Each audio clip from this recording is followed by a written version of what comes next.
Aisyah duduk di beranda rumah kayu mereka ketika matahari sore mulai merunduk di balik bukit.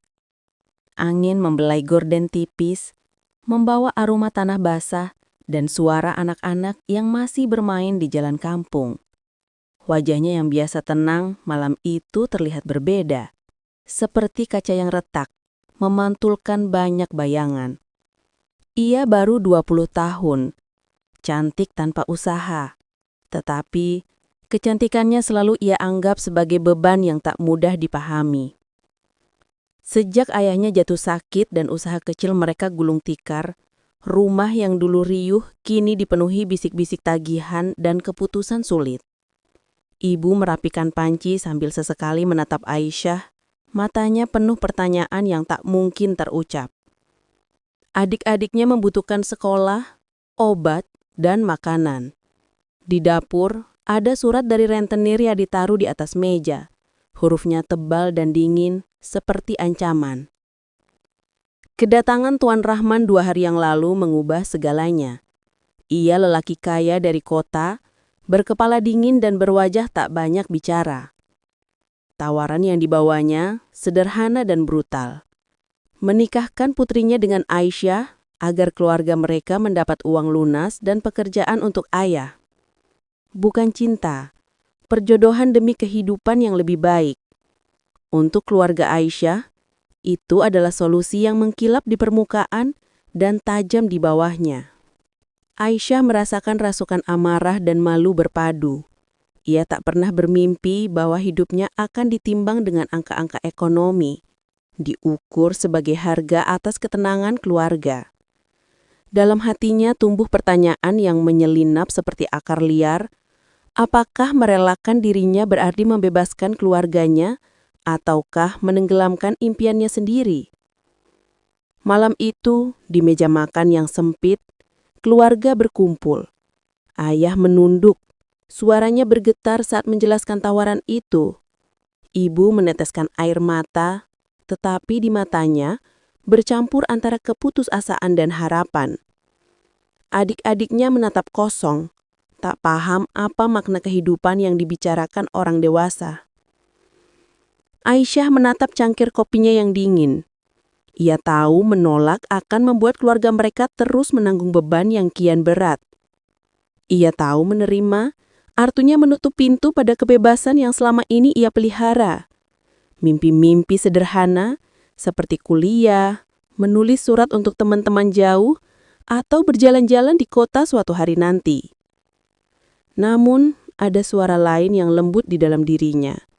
Bahwa hidup bukan hanya soal mengorbankan satu orang untuk keselamatan banyak orang. Bahwa harga dirinya bukanlah rahasia keluarga yang bisa ditukar demi uang. Ketika keluarga menantikan jawaban, Aisyah menahan napas. Keputusan harus diambil esok hari. Di balik senyum yang dipaksakan, ia merasakan jiwanya tak lagi tenang. Bab pertama ini ditutup oleh bayangan malam yang merayap, menyimpan satu kata yang belum terucap. Apakah ia akan menyerah demi keluarga? Atau mencari jalan lain yang mungkin belum terlihat? Pagi itu langit sedikit mendung. Aisyah berjalan menuju sumur umum untuk mengambil air. Langkahnya pelan, matanya sayu karena semalaman tak bisa tidur. Kata-kata ayahnya masih berputar di kepalanya. Nah, kalau ini jalan terbaik untuk kita, apa kau rela? Ia menunduk, memeluk kendi, mencoba menenangkan gelombang di dadanya. Namun, saat sampai di sumur, ia bertemu dengan seseorang yang membuat langkahnya berhenti. Raka. Raka adalah pemuda sebaya Aisyah, putra seorang guru di kampung sebelah. Mereka sering bertukar sapa sejak kecil, meski tak pernah benar-benar dekat. Namun, sorot mata Raka selalu jujur, penuh rasa ingin tahu. Kali ini, ketika melihat wajah Aisyah yang pucat, ia langsung tahu ada sesuatu yang salah. Aisyah, Raka memanggil pelan. Aisyah terkejut, buru-buru menunduk. Oh, Raka, hanya lelah saja. Lelah? Kau tampak lebih dari sekedar lelah. ujarnya menaruh ember di samping. "Ada apa? Kau bisa cerita padaku?" Aisyah menggenggam kuat bibir kendi. Dalam hati, ia ingin bercerita. Tetapi bagaimana mungkin ia membuka rahasia besar yang sedang menjerat keluarganya, tentang perjodohan paksa, tentang harga dirinya yang dijadikan jaminan. Ia hanya tersenyum pahit. "Tidak apa-apa, Rak. Hanya banyak pikiran." Raka tidak mendesak. Ia hanya mengangguk, lalu membantu mengisi kendi Aisyah dengan air. Gerakannya tenang, seolah memberi ruang. Saat tangan mereka tanpa sengaja bersentuhan, ada kehangatan yang mengalir, membangunkan rasa yang lama terbubur. Sesaat Aisyah merasa aman. Raka adalah simbol dari kehidupan yang ia inginkan. Bebas, jujur, dan penuh cahaya. Tapi bayangan Tuan Rahman langsung menghantam pikirannya, membuyarkan mimpi itu. "Terima kasih, Rak," katanya cepat, lalu bergegas pergi. Namun langkahnya terasa berat, seolah meninggalkan sesuatu yang berharga di belakang. Raka menatap punggungnya menjauh, alisnya berkerut. Ia tahu Aisyah sedang menyembunyikan sesuatu, dan ia berjanji dalam hati, apapun itu, ia tak akan membiarkan gadis itu menanggungnya sendirian. Di rumah, Aisyah kembali mendapati suasana hening yang menekan. Ibu sibuk merapikan kain, ayah batuk eras di dalam kamar. Surat dari Tuan Rahman masih tergeletak di meja. Rasanya kertas itu seperti duri yang menusuk mata. Aisyah menatap surat itu, lalu teringat pada tatapan Raka yang perhatian. Ia bertanya dalam hati, mungkinkah masih ada jalan lain selain menyerah pada takdir pahit yang sudah ditetapkan orang tua? Dan disitulah hatinya mulai berperang lebih keras antara cinta yang belum sempat tumbuh dan kewajiban yang menuntut pengorbanan. Hari itu, keluarga Aisyah menerima kunjungan Tuan Rahman. Lelaki berusia hampir 50 itu datang dengan mobil mewah yang membuat debu jalan kampung berterbangan.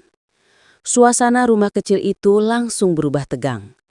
Ayah yang masih terbaring sakit berusaha duduk tegak, sementara ibu menyuguhkan teh dengan tangan yang sedikit gemetar.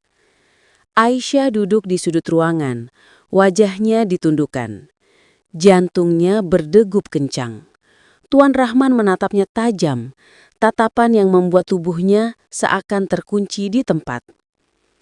"Gadis ini cantik," katanya akhirnya sambil menyeruput teh. "Akan cocok mendampingi saya. Jangan khawatir, keluarganya akan hidup layak. Semua utang akan saya lunasi." Kata-kata itu meluncur seperti pisau menggores hati Aisyah. Baginya, ia tidak sedang dilamar, melainkan dibeli. Ibu menunduk, menahan air mata. Ayah berdehem, berusaha menjaga wibawa. "Kami berterima kasih atas kebaikan Anda, Tuan. Tapi beri kami waktu beberapa hari lagi untuk memastikan." Rahman mengangguk, tapi matanya penuh kesabaran palsu. "Tentu, saya bisa menunggu. Tapi jangan terlalu lama. Saya tidak suka menunda urusan." Ia bangkit, menepuk bahu ayah Aisyah, lalu keluar dengan langkah mantap. Begitu pintu tertutup, Aisyah tak bisa menahan perasaannya. "Ayah, Ibu, apakah hidup kita harus ditukar dengan kebebasan anakmu? Apakah aku hanya angka dalam buku utang?" Suaranya pecah. Ayah menunduk, air mata jatuh di tangannya yang lemah. "Nak, kau harus mengerti, aku sudah tak punya daya. Hanya ini yang bisa menyelamatkan kita semua." Ibu mendekat, menggenggam tangan Aisyah. "Kami tidak ingin kau sengsara, tapi tanpa ini kita bisa kehilangan segalanya. Adik-adikmu, sekolah mereka, pengobatan ayahmu." Kata-kata itu seperti jerat. Aisyah ingin berteriak, ingin lari jauh dari kenyataan. Tapi suara adik-adiknya terdengar dari halaman, tertawa tanpa tahu beban apa yang menanti kakak mereka. Malamnya Aisyah menangis dalam diam.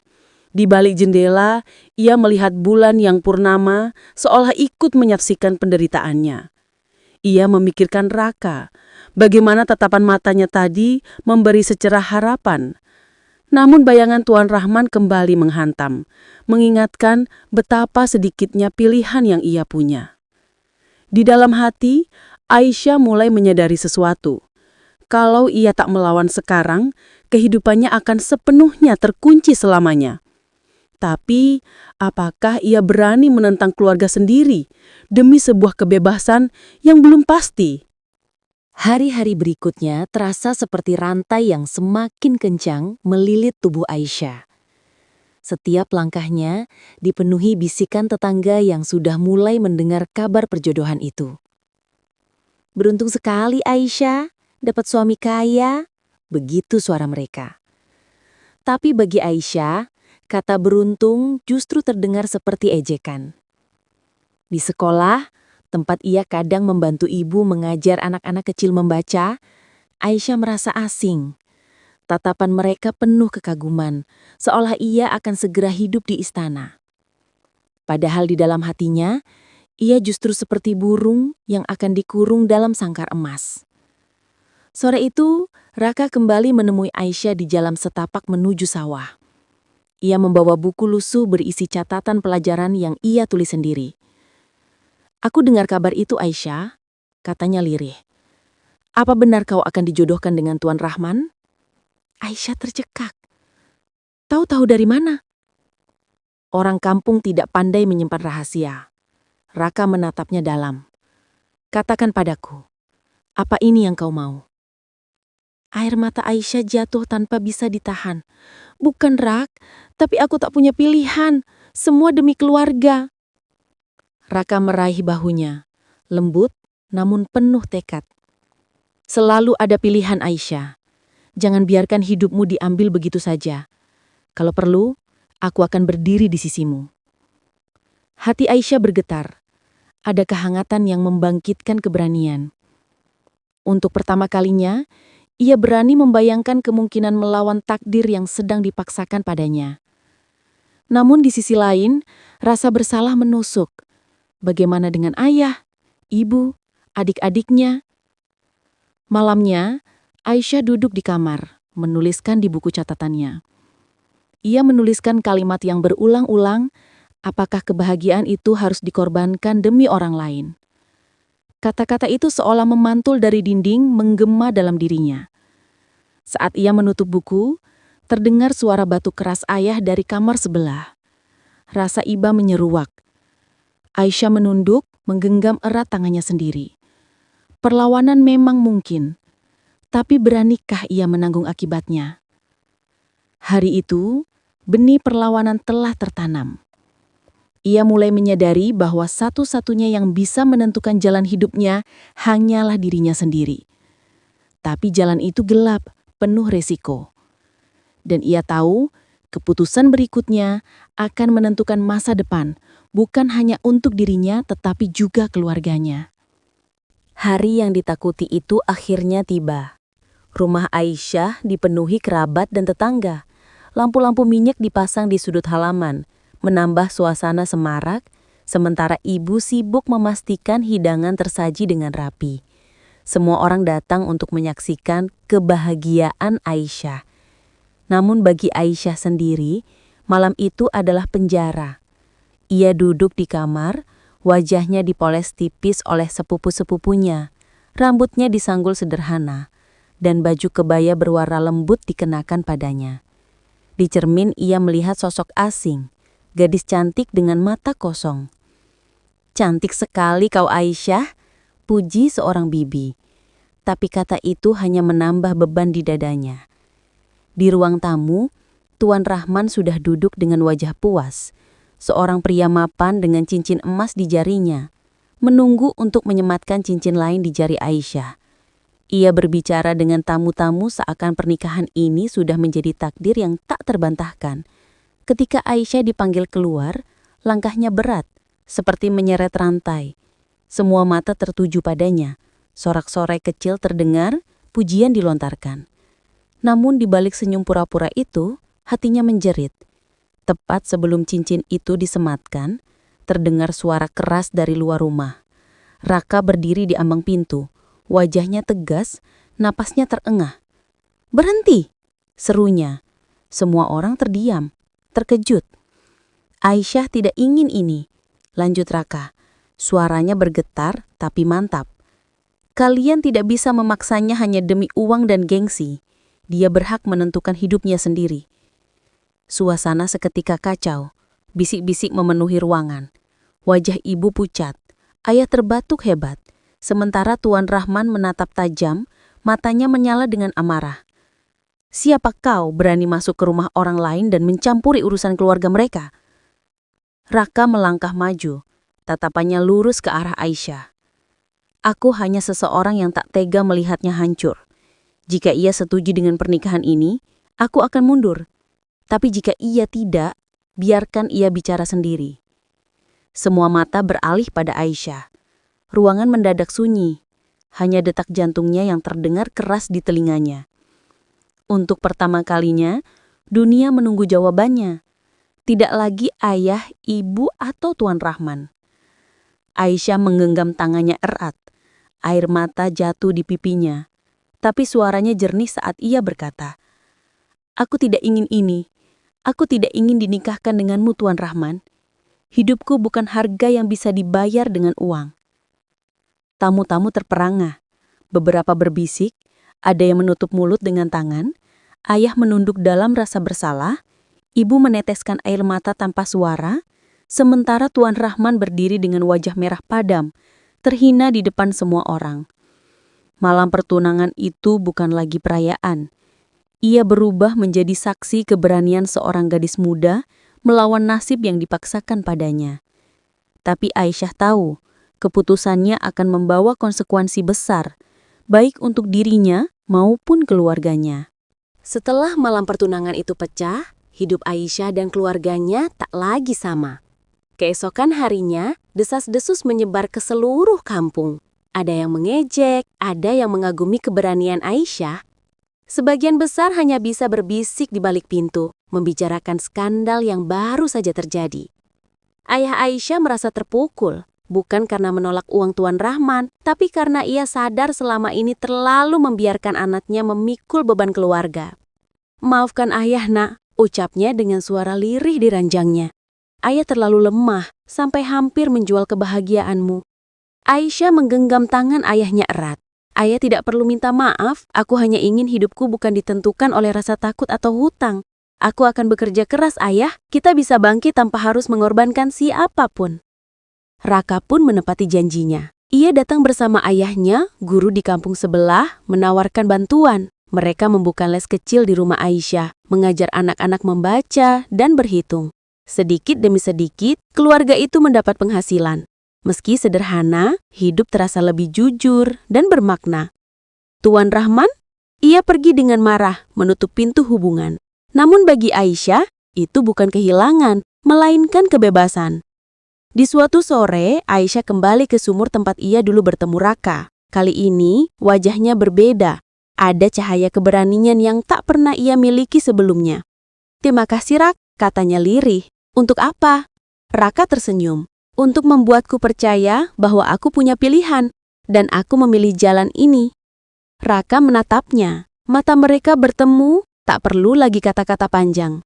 Masa depan memang belum pasti, tapi Aisyah tahu satu hal. Ia kini berjalan dengan kakinya sendiri, bukan digiring oleh keputusan orang lain. Dan dengan itu, sebuah babak baru dalam hidupnya pun dimulai, bukan sebagai korban, melainkan sebagai perempuan yang berani melawan arus demi menemukan arti kebahagiaan sejati. Itulah akhir dari kisah Aisyah, gadis muda yang berani melawan perjodohan paksa demi kebebasan dan harga diri.